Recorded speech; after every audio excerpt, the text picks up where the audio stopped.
অসমীয়া ছবি জগতৰ এগৰাকী অভিনেত্ৰী বহু ভিচিডিৰ নৃত্যশিল্পী তেওঁ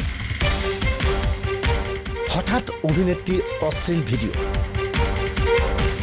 ব্যৱসায়ীৰ সৈতে অভিনেত্ৰীৰ উলংগ নৃত্য জাগিৰোডৰ ব্যৱসায়ীৰ সৈতে উলংগ নৃত্য ব্যাপক চাঞ্চল্য এগৰাকী নৃত্যশিল্পী কেইবাখনো অসমীয়া ভিচিডিত নৃত্যশিল্পী হিচাপে ভাগ লয় এইগৰাকী অভিনেত্ৰী এইবাৰ চাওক সেইগৰাকী অভিনেত্ৰীৰ এই MMS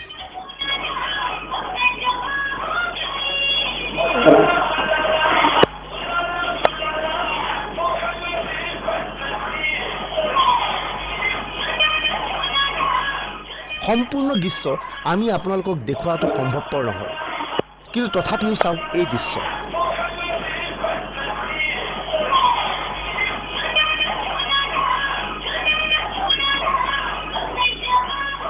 শৰীৰত এখন কেৱল টাৱেল এই টাৱেল পৰিধান কৰি এয়া নাচিছে অসমীয়া ছবিৰ অভিনেত্ৰী অভিনেত্ৰীৰ সৈতে নচা এই যুৱকজন হ'ল প্ৰকৃততে জাগিৰোডৰ এজন অনাং অসমীয়া ব্যৱসায়ী ইতিমধ্যে এই ঘটনাক কেন্দ্ৰ কৰি জাগিৰোডত ব্যাপক চাঞ্চল্যৰ সৃষ্টি হৈছে অভিযোগ মতে এই ব্যৱসায়ীজনৰ পৰা বিভিন্ন চক্ৰই এই MMSটো দেখুৱাই ধন দাবী কৰিছে উৎপল শৰ্মা NETV জাগিৰোড